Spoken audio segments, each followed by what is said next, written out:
Hello friend, welcome to my channel. আমি doctor Chandrakant. তো আজকে আপনাদের যেটা আলোচনা করব, ফ্রোজেন শোল্ডার। ফ্রোজেন শোল্ডার বা হিমায়িত কাঁধ বা অ্যাডহেসিভ ক্যাপসুলাইটিস, সেই ফ্রোজেন শোল্ডার হলে অনেক সময় ডক্টররা স্টেরয়েড ইঞ্জেকশন দেন। তো সেই স্টেরয়েড ইঞ্জেকশন দিলে কী কী সাইড এফেক্ট হয় আজকে সে বিষয়ে আলোচনা করব।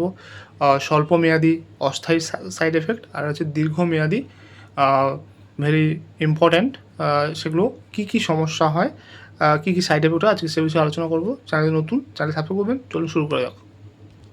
তো সেই স্টেরয়েড ইঞ্জেকশন যদি দেন, তাহলে শোল্ডারে যে ফ্রোজেন শোল্ডারের জন্য যে স্টেরয়েড ইঞ্জেকশন দেন, তাহলে কী কী অস্থায়ী সাইড এফেক্ট হয়। কিছু কিছু অস্থায়ী সাইড এফেক্ট হয়, অর্থাৎ কিছুক্ষণের জন্য সাইড এফেক্ট থাকে, তারপরে আবার ঠিক হয়ে যায়।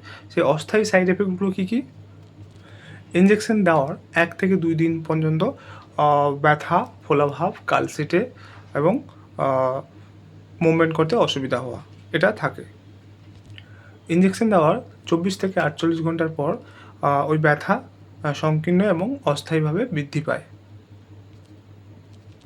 এই সময় রক্তে শর্করার মাত্রা স্বল্পমেয়াদীভাবে বৃদ্ধি পায়। ইঞ্জেকশন সাইডে ত্বকের রং চেঞ্জ হয়ে যায়, ত্বক ফ্যাকাশে হয়ে যায় এবং ত্বক পাতলা হয়ে যায় যে স্থানে ইঞ্জেকশন দেওয়া হয়। তো এতক্ষণ জানলেন আপনাদের স্বল্পমেয়াদী কী কী সাইড এফেক্ট। এবার হচ্ছে গুরুতর সাইড এফেক্ট কিন্তু দীর্ঘমেয়াদী, অনেক দিন ধরে সাইড এফেক্ট কিছু রয়েছে। সেগুলো কী কী? যেমন টেন্ডন ছিঁড়ে যাওয়া বা দুর্বল হয়ে যাওয়ার মতো সম্ভাবনা থাকে। এছাড়াও গাঁটে সংক্রমণের ঝুঁকি, বিশেষ করে লালচে ভাব, জ্বর, ব্যথা বৃদ্ধি পায়।